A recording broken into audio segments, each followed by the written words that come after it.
स्वामी जी उल्टे लटके लटके एक सवाल और पूछना पड़ेगा आपसे।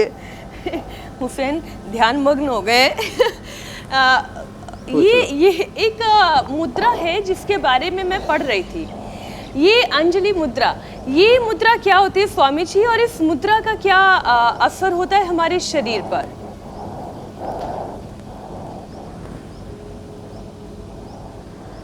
तो देखो अभी जो है आँखों के ऊपर बहुत अच्छा असर पड़ता है। ये ब्रह्मांजलि मुद्रा कहते हैं ऐसे। तो जब आप एक बार आप सिद्धासन, सुखासन या पद्मासन में ऐसे बैठते हैं और ये ऐसे, ये योग के लिए, ध्यान के लिए। अब देखो ये बाएं हाथ को दाएं हाथ के नीचे और दाएं हाथ को बाएं हाथ के ऊपर ऐसे रखा और अंगूठी से अंगूठा ऐसे मिल गया। ये ब्रह्मांजलि मुद्रा है। इसमें बैठ करके प्राणायाम करते हैं, ध्यान करते हैं,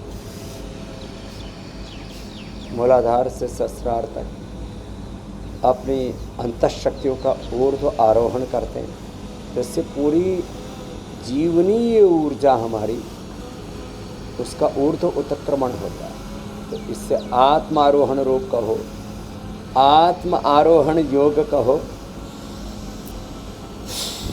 अपनी शक्तियों का ऊर्ध्व आरोहण करो। हमारी शक्तियाँ का अधा पतन होता रहता है। तो शक्तियाँ अधगामी होती हैं तो हम रोगी होते हैं, और जब शक्तियाँ ऊर्ध्वगामी होती हैं तब हम योगी होते हैं।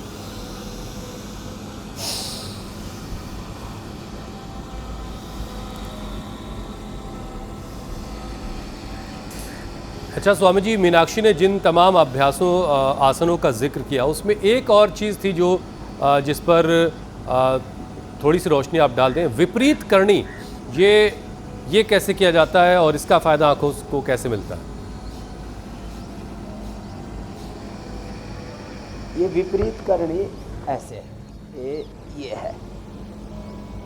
तो इतना भी जो कर लेते हैं, इतना जो कर लेते हैं, जो सर्वांगासन पूरा नहीं कर पाते ना, उसका विकल्प है। अब शरीर भारी होने से इतना तो कर ही लेते ना, तो इस विपरीत करने का भी असर जो है वो आंखों पर होता है। तो ऐसे ऐसे इतना भी कर लेंगे, इससे वेरिकोज वेन्स से बच जाएंगे, आंखों की समस्या से बच जाएंगे। विपरीत करणी स्वामी जी, विपरीत सर्वांगासन का छोटा भाई है। सर्वांगासन कर सके वो बेस्ट। ठीक है स्वामी जी, सर्वांगासन का छोटा भाई। और स्वामी जी लगे हाथ शवासन का भी बता दीजिए कि शवासन से भी तो फायदा होता ही होगा आंखों में। शवासन से तो विश्राम मिलता है, और इसको ऐसे समझना चाहिए कि जब हम इतना पुरुषार्थ करते हैं और फिर साक्ष्य भाव से देह को देख करके देह को ढीला छोड़ देते हैं और सांसों पर मन को टिका लेते हैं, तो मन एकाग्र हो जाता है। और मन के एकाग्र होने से पूरे शरीर को और आँखों को, मन को विश्राम मिलता है। तो जिनकी आँखें चंचल होती हैं, ज़रा गौर से सुनना इस बात को, मैं बैठ करके बता रहा हूँ ज़रा। उनकी आँखों को दिन में भी विश्राम नहीं मिलता, और रात को सोते समय भी, स्वप्न में भी, निद्रा में भी उनकी आँखें चलती रहती हैं। इसलिए जिनका चित्त एकाग्र प्रशांत चित्त होता है, जो जीवन में संतुष्ट होते हैं, जिनके जीवन में धैर्य पेशेंस होता है, उनकी आंखें अच्छी होती हैं। कई बार लोग कहते हैं भाई ये बहुत पढ़ता है इसलिए इसकी आंखें कमज़ोर हो गई, और ये बहुत देर तक कंप्यूटर के सामने बैठता है, बहुत देर तक इसको एक्सपोजर रहता है अलग अलग तरह के गैजेट्स का, इसलिए इसकी आंखें कमज़ोर हो गई। जो ध्यान करते हैं, इसलिए हमने अनुलोम विलोम भ्रामरी उद्गीत को प्रारंभ में ही बताया था।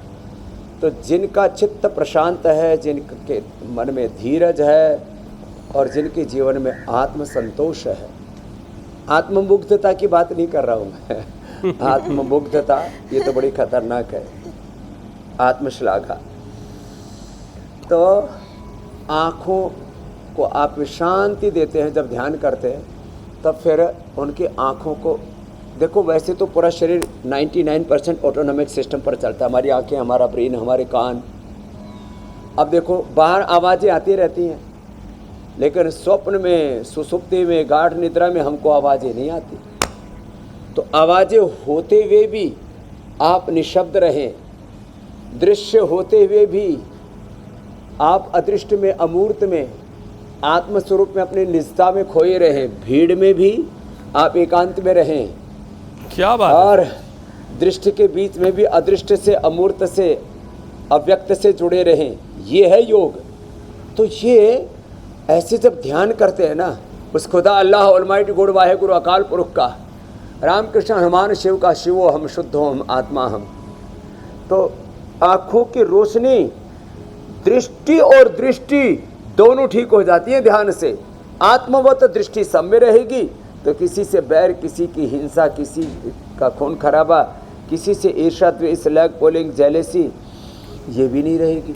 तो दृष्टि और दृष्टि गौण दोनों अच्छे होंगे योग से, ध्यान से, अनुलोम विलोम से। और भीड़ में भी इसकी बड़ी महिमा है। एकांत वाला एहसास हो पाएगा अगर ये सारी चीज़ें सीख ली तो।